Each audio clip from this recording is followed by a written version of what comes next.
Welcome to another episode of Savor Food and Body. Today I'm talking with Michelle Viña-Baltsas. She is a pro-age body acceptance coach and certified intuitive eating counselor. For 10 years, she's been coaching women ready to release unrealistic societal expectations so they can rediscover embodied eating, feel visible, and recognize their self-worth beyond their outward appearance.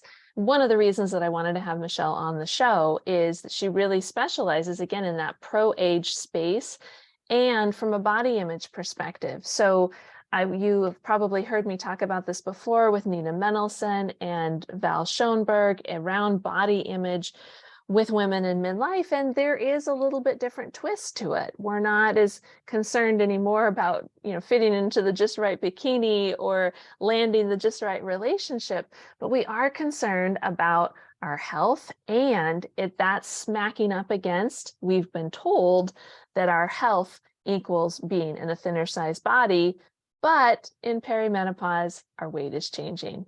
So we end up in this very confused hot mess of, well, should I be losing weight? What should I be doing about my body image? What about my health? All of these questions. So Michelle and I are going to dive into all of that today. And Michelle, it's just so great to meet you and have you on the show. Thank you for being here. Thanks for having me, Amanda. Well, let's get started with telling everyone a little bit about your journey with body image. And how has it changed since you entered midlife? Full disclosure, we are both in the midlife space. And so love to hear a little bit more about what your journey has been like. Well, like many other people who do this type of work, I had a love-hate relationship with my body for a majority of my life until I would say my early 40s. I'm turning 57 next week. So, I was love-hating that. I would love it when it was smaller and I would hate it when it was bigger. And so it was up and down, just like the scale, up and down, up and down. And so my feelings around my body just were the same. It was a very conditional relationship. And then how did that change once you hit your early 40s? What kind of aha moment or story came about for you?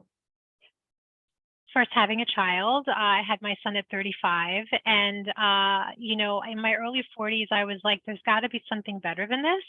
There has to be something better than dieting. There has to be, I wanted to, model something different for my child. I was noticing that I was becoming increasingly anxious around food, not just around what I was eating, but the foods that I was feeding to my family. And I was making him more anxious, even though he was quite young at the time.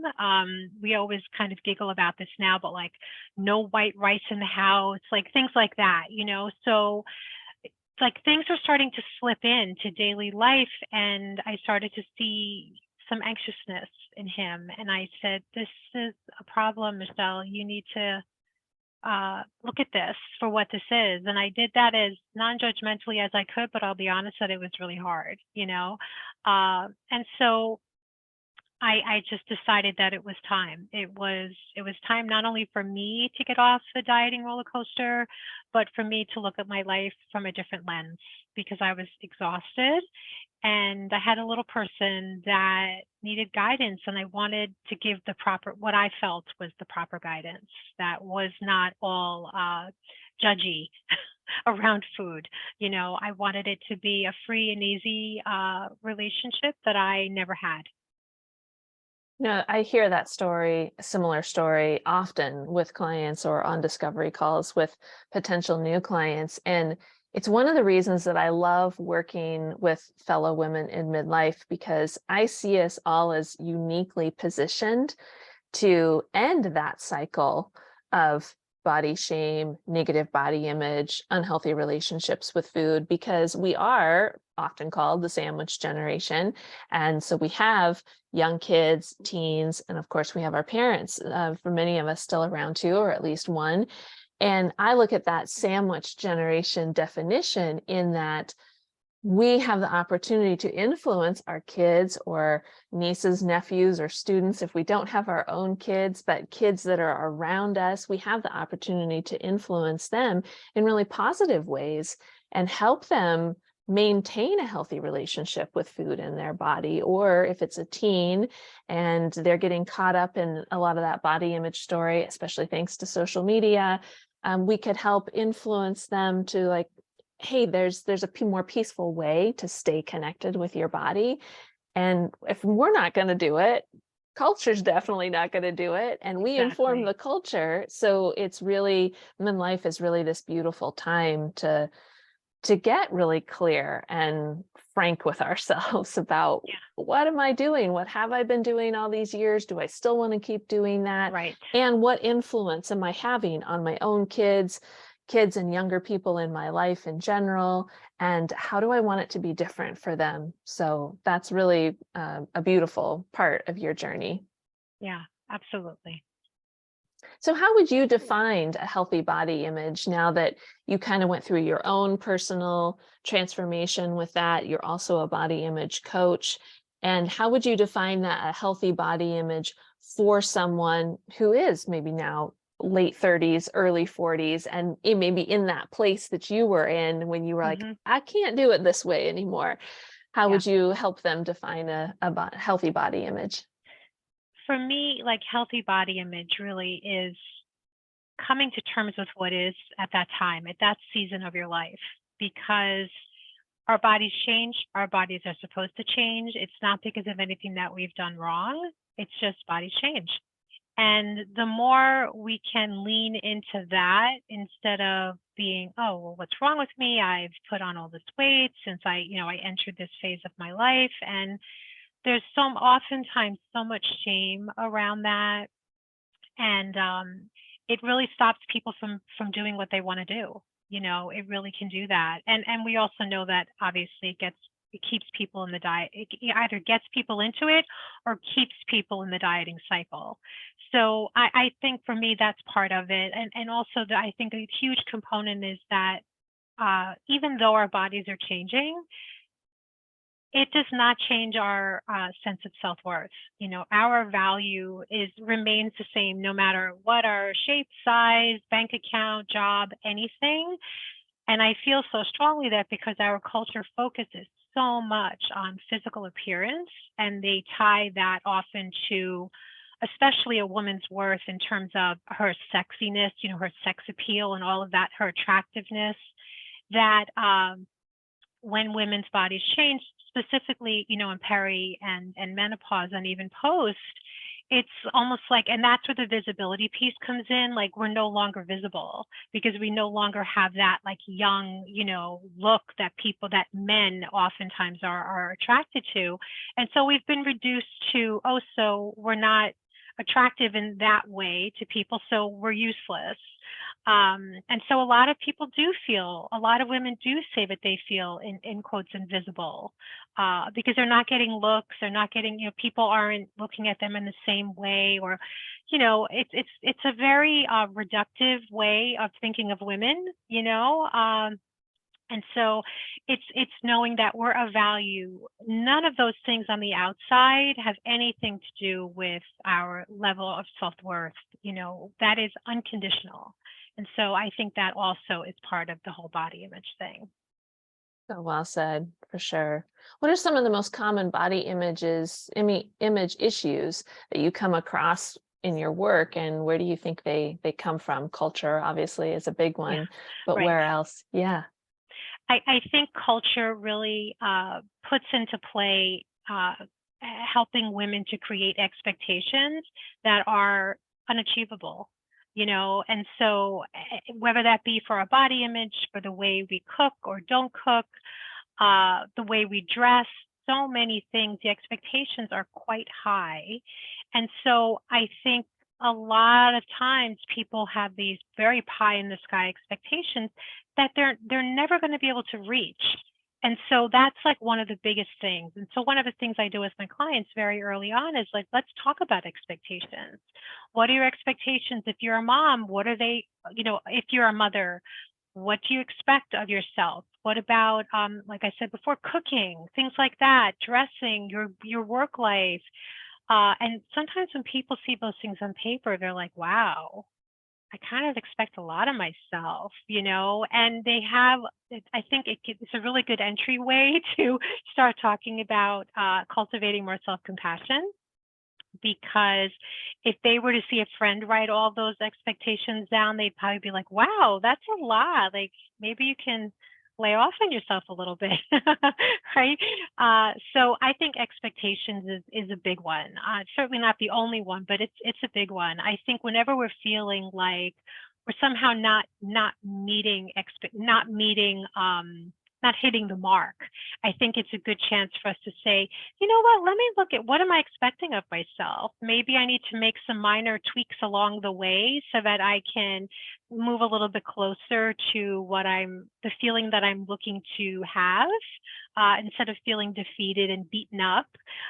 Maybe I can make some tweaks here to make it a little bit more attainable.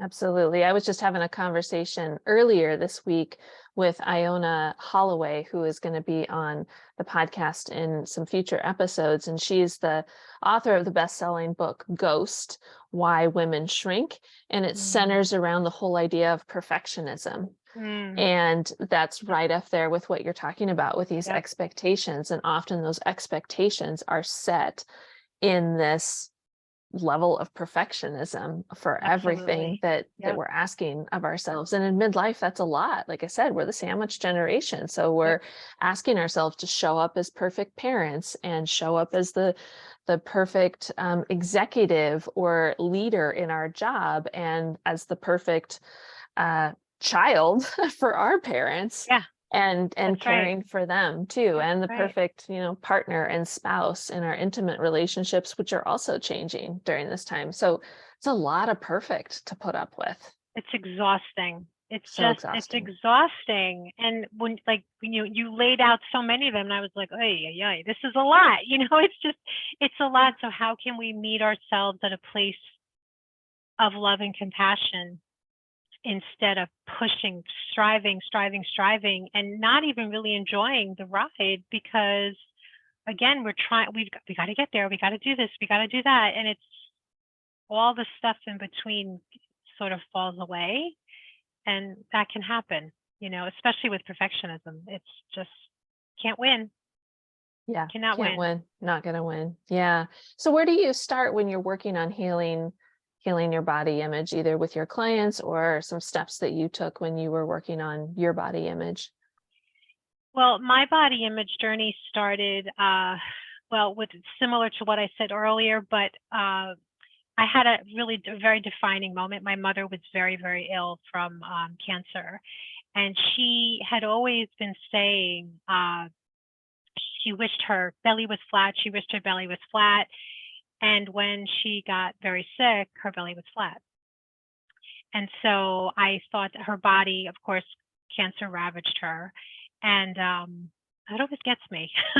I thought to myself, wow, she got what she wanted, but it certainly wasn't the circumstances that she wanted it. And so I had such a love for my belly after that. And I had everything shifted for me. It really did. That was in 2010, and everything shifted like, wow, Michelle, like this is not what you want to be saying one day. You want to do your best to move closer to accepting your body unconditionally the way that it is now. I don't want to be one day saying, I want this, I want that about my body. I don't want this about my body. And then one day have it, but not in the way that I wanted it. I want to appreciate as much of my body as I'm able to, without sugarcoating everything and saying it's perfect, because that's so not happening. But, I don't want to get stuck in that toxic positivity, but I do want to acknowledge it for what it is and understand that its goodness comes from the inside, because that's what matters to me, and that's where my values are, not based on my physical appearance. That experience you had with your mom, I think, is so profound. And I experienced very, very similar, the same with my mom in 2018, and watched her die of cancer over the span of about 9 months. And when she first had surgery to try to remove some of the cancer, and it was too advanced, and like you said, cancer was ravaging her body. And I remember helping her in the hospital. It was after her surgery and she was there recovering, and I helped her in the shower, to take a shower. Of course. And I just remember I remember that whole scene and thinking, like, where is my mom? Exactly. This person is half of what my mom was. And my mom was in I would say, an average to medium-sized body. She was not in, what we would consider a large body by any means, but she had put on weight through midlife transition and through menopause, and had some of her own issues with food and body image stuff. And so, but that was my mom. And so to see her be in this fraction of a body because of an illness was taking the rest of her body. And then the other profound experience to follow up with that is, so after she got out of the hospital, she's recovering. Of course, there's still cancer in her body, but not as much. And we had a family get together for Christmas, handful of weeks later. And the comments from other women in our family, like, oh my gosh, you look so great. And wow, you've really lost a lot of weight. And of course, I think they're coming from a place of, you look great, you're recovering from cancer, everything's going to be okay. I think that's where their mind space was. But when you think about where my mom's body had been prior to cancer, and I had heard some comments from those same people about my mom's body prior to cancer, of like, oh, she's getting a little round, like, you can't win. She ought to be careful. And now here we were after a surgery, they'd removed part of her lung, they'd removed a rib, they'd removed part of this cancerous tumor. And all we're talking about is that she's in a thinner body now. And so it's just incredible.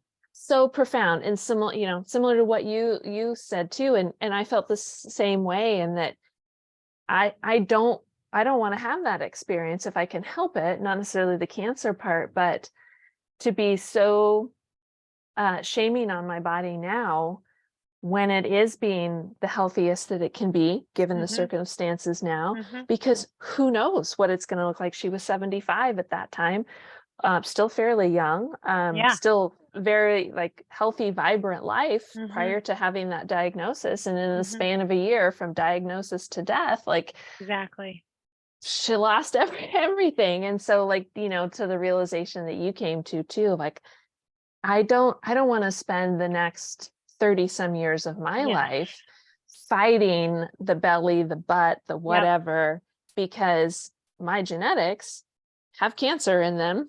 Me too. And I may end up where she was too. And I don't want to waste what I have right now, or the time that I have right now. Yeah. I don't want to look back and be like, wow, you really had it good then, Michelle.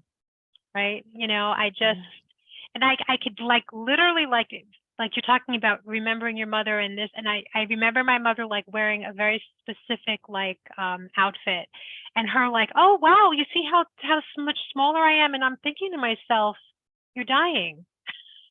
And this is all I'm thinking to. And I was, of course, I didn't say anything to her, but it was to me such a wake up moment of love your body to the best of your ability. And again, love might be a strong word.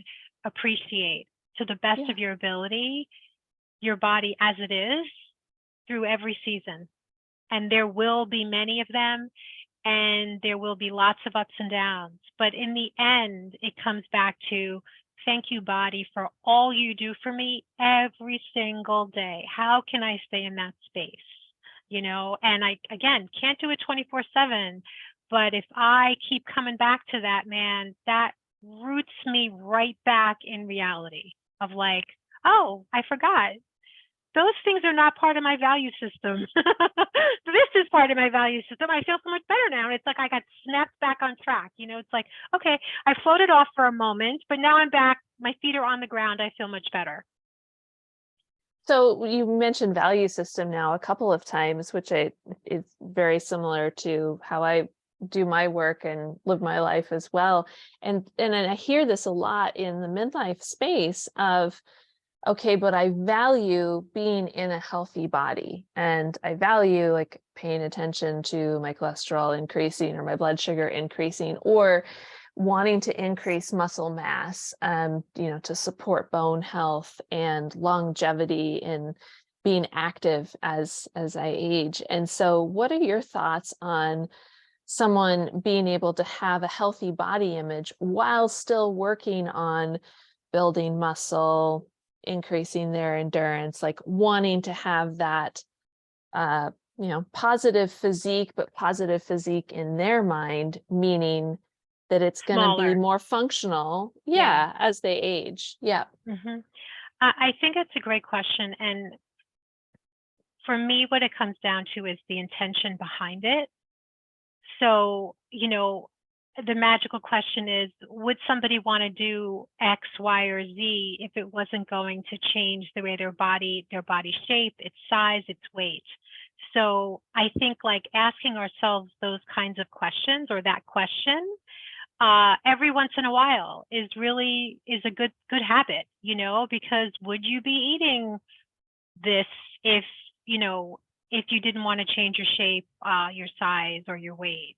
And it is more challenging, I believe, in midlife and beyond, because we do have, once that estrogen drops, things change. The armor is off. And we need to be more diligent. I don't want to say we need to be, but it's probably in our best interest to be more diligent with certain things. So I do find myself having to do things differently than I did even 5, 6 years ago, when I first entered menopause. And now I'm having to do things differently again with a diagnosis I received last year. So, there's a lot of things that are happening. And so intuitive eating changes, I think, a little bit. I still feel like I eat intuitively, but I don't think, I know I am, but I am leaning so heavily into gentle nutrition now. I mean, more than I ever had to before. And so asking myself these questions, yes, Michelle, you want that, but you also need to support this. So how are we going to bring the two together so you don't feel deprived? And so that you don't regret not having it or having it. How can we do that? And so having these like gentle conversations with myself. Okay, so we're going to do it this way. It doesn't mean I can't have it. It just means I want to add something else to the plate also, And so not getting into that restrictive behavior, but just adding instead of always taking away, but definitely being more conscious of my fiber intake, 100% more conscious, and things like that. And my movement, thankfully, I have a healthy relationship with movement, which was not always the case. But yes, wanting to build muscle and continue to build stamina, but not from because I want to be cut, but it's really good for my bones. And I like to feel strong, and I like to be able to carry my grocery bags up the stairs and not be huffing and puffing for 5 minutes afterwards, And so those are my goals, are around those things. My intentions are around very different things than they used to be back in the day. It was, I want to look a certain way, blah, blah, blah. And now it's like, I can still be strong and nothing may change on my outside, but I'm stronger. And that feels really good. So I'm always checking my intention. I'm always checking not always, but often checking those things just to make sure nothing's slipping in there, because I'm not perfect. And like everybody else, I'm swimming in diet culture 24/7. So I'm got to be checking in. And I mentioned to you in an email that I loved your recent podcast about the cookie recipe, which by the way, I want, and just your honesty around that, because that's happened to me too. And it's like, I often tell my clients, the thoughts are not what get us into a trouble. It's the actions. So, if you start to like restrict or do things like that afterwards, then you got to wonder, I need a tune up here. But if it's just a thought and it's kind of fleeting, but you notice the pattern of behavior, like returning, that's, to me, very natural. Stuff just happens, especially when self-care is low, right? Yeah, 100%. And I think that what you said about just checking in on our intentions. And to me, intuitive eating, self-nourishment, they are lifelong practices Absolutely. because life is going to change, our bodies are going to change. And I often have the conversation with folks around, it's not about not having those thoughts of like not wanting to lose weight Right. or questioning whether you should be having the cookies or not. It's not about those thoughts. It's about what we do in response to them. Exactly. And I also love that you brought up the part about, gentle nutrition. And when I'm working with women, I'll often pair gentle nutrition and body respect together. And not, yes, body respect talks about body image, obviously, especially in the principles of intuitive eating. But I also kind of up level that a little bit for women in midlife, in that body respect also means you're regularly getting your labs checked. Yes. You're aware of your family history and any genetic predispositions you might Yes. have, not because we're going to go crazy about them or Right. that we're going to start going down some diets that have been said to quote unquote cure said conditions, Exactly.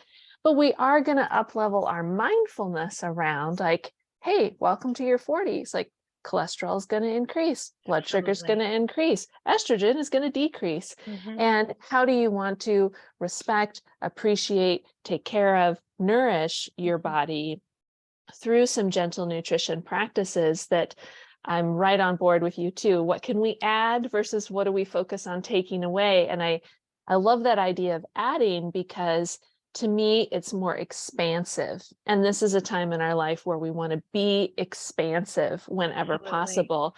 And if we put that energy towards like, well, I can't have the cookies anymore, or well, I can't have the butter on my toast So anymore, depressing. it's so contracting, So it right? so is. And That's a great word, contracting. Absolutely.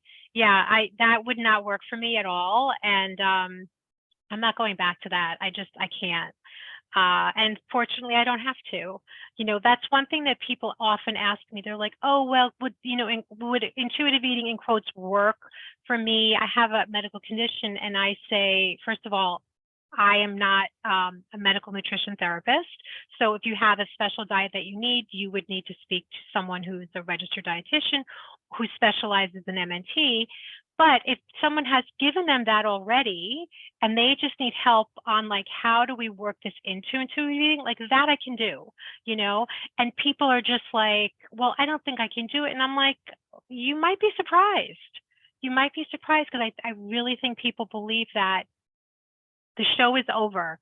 They get a special diagnosis and it's over for them. And I don't think that's always the case. I can't speak for every single condition, obviously, and some of them are out of what I feel safe doing. But like in general, like, an elevated cholesterol, like that's fairly, I don't want to say basic, but this is pretty much a lot of women. So especially women after 45. So how can we work these things in without it feeling restrictive? And there's definitely a way to do that. And like you said before, we also have to know what our genetic footprint is. We have to know that, because I think that helps to release some of that guilt that a lot of people feel about, oh, that's because I don't do this and I do that, and it's maybe not. And the truth is, you'll never know 100% anyway. So why not just do those things, the things that they say are supposed to be in quotes good for us, and see what happens?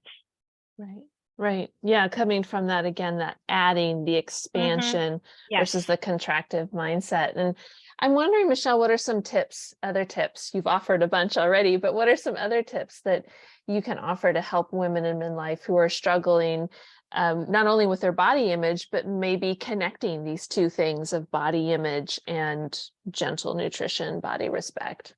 I love what you said about, respecting the body and knowing what's going. I feel education is key. I feel people really need to know what's happening in their body, especially around menopause, because people do not realize how many things. There's estrogen receptors all over the body. So I've had clients even had problems with their eyes, like very severe dry eyes, These are all menopausal symptoms, but not everybody is talking about these. They talk about the usual ones, the hot flashes, the night sweats, but the other like little weird ones, I'm going to say, that are kind of like not really paid attention to. So know your body, know what stage you're in to the best of your ability, because sometimes it isn't always easy to tell. Cultivate a self-compassion practice, because what our bodies need most at this time as they are moving into different stages is our love, as much love as we can give them, and respect and appreciation, because behind the scenes, they're keeping everything going, right? And we're like, oh, I wish I were thinner. Oh, I wish this, I wish that. But your body's like, I'm working hard here. Can you throw me a bone? You know? So I think investing time in cultivating a self-compassion practice is probably one of the best things that anybody can. I wish I had learned about it. Of course, it wasn't talked about as much until like in the past 10 years. It's really picked up a lot more, but that is key. And I think also knowing your values, knowing what's really important to you, I think is a compass to keep us grounded in what the heck really matters to us beyond just what we look like. Because when we get beyond that, it's like, oh, I don't really think that matters to me that much. And we can just move on and do something else that really does matter to us. Let's put our energy where it really counts. Yeah, that's so well said. Michelle, where would you like to send people to learn more about your work and connect with you? I am on Instagram, which I love, and that is my name, Michelle Viña-Baltsas _coach. And of course, my website is my name, michelleviñabaltsas.com. I also have a Facebook group, and everything is just my name, so people can find me that way. Thank you so much for having me. This was a really lovely conversation. Oh, I appreciated it so much. And we'll put links to where people can find you. And hopefully we will be talking again soon Yes, in one way, shape, or another. yes, I agree. Yeah. Thanks so Okay, much, Michelle. thank you.